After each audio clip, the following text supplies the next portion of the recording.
What's up, what's going on, legends? Welcome back to the channel. In today's video, we're diving into Modern Warfare Zombies, and this is going to be a quick guide on how to access the new secret boss fight in the Season 5 Dark Aether Rift.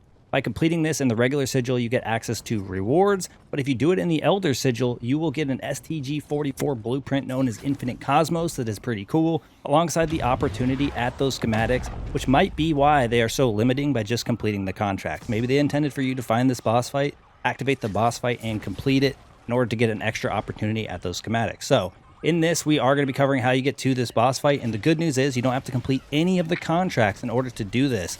But I will say, heading into the Dark Aether, hopefully you are prepared, you have all your perks, Pack 3, Legendary, you're suited up for success, not going into this blind. Before you head into the Dark Aether itself, you can actually get a little step ahead by heading over to a Spore control at some point throughout your run ahead of time, getting access to one of those inhibitors and keeping it at least stashed inside your backpack or at least equipped. That way, when you head into the Dark Aether, you can head straight over to the first step because it is going to require one of these inhibitors. Now, once you actually make your way into the Dark Aether, you're going to be headed to the two tallest buildings pretty much in the center of the map. And you're going to go to the main floor in the center of them, and you will see a spore that you can then throw this inhibitor on. You're going to throw your 1 or 2 inhibitors on it. Eventually, it will break this spore. Upon breaking the spore, it will give you access to an R4D detector, which based on my testing, you do actually have to grab and use to go and follow the arrows. Even if you skip to the final spot without the R4D detector, it doesn't allow you to pick up the skull, which is the next step in this process.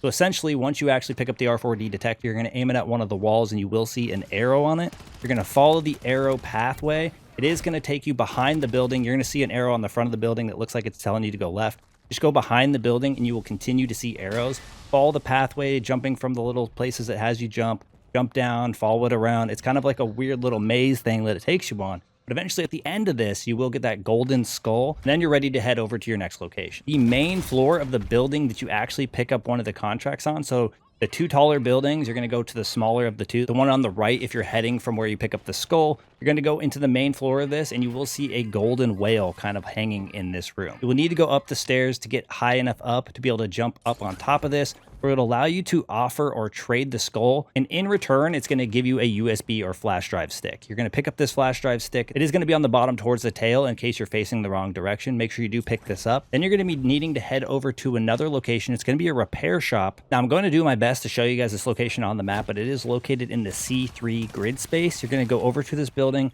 head up the stairs. You're going to see a little office or a desk with some computers. There's going to be a screen that is lit up blue. You can go over to it where it's going to allow you to insert this USB drive. You're going to go ahead and insert it, and a special bounty boss will show up known as the Keyholder, and you're going to be able to challenge or take this guy on. I don't think it was overall that difficult of a bounty. It was much easier than a regular bounty would be. It is basically just a souped up special, so you guys will just go ahead and take it out as quickly as possible. Once you do so, it'll give you access to a tower key. Now you're going to be headed to the roof of the tallest building. There's a couple ways you can get up there. Obviously, you can Scorcher or just use the launch pads. Make sure that everybody makes their way there, as it will require the entire team to be at the location in order to actually take the portal.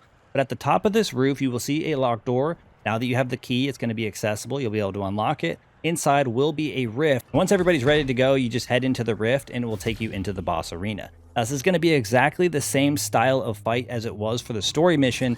The only difference is it has a little bit more of an intensity to it, and the amount of zombies and specials and all that you're going to have to deal with is going to be significantly more. So I highly recommend going into this, bring tons of Casimir, so that way when you make it to each of the platforms that the entity does choose to travel to, you'll be able to, upon arriving on that launch pad, be able to throw a Casimir to distract a majority of the zombies and specials. That way you can just focus specifically on the entity boss fight, shooting those lit up locations on her body. Now, unlike the story mission, this is a one-phase fight, so you only have to make it through the health bar once, but it will be a little bit more challenging, and it will take a little bit more time from her going from platform to platform than it did during the story mission in order to complete through all of it. A couple things to be aware of during this boss fight is, of course, the lasers are going to be similar to the second phase of the story mission, and of course the Wisp will be present as well. But alongside that, the AoE ability will be very significant in this. For the most part, if you are standing in it, it seemed like you could just plate through it.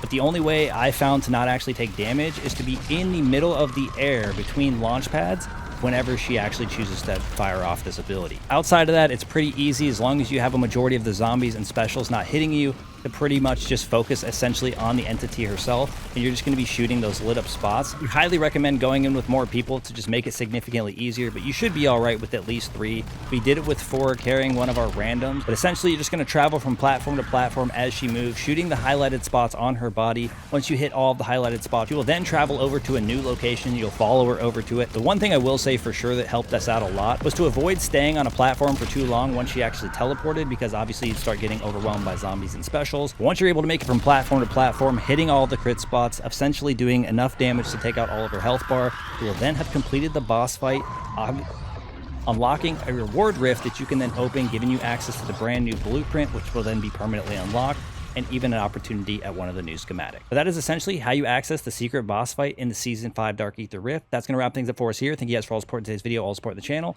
I look forward to seeing y'all in the next one. Peace!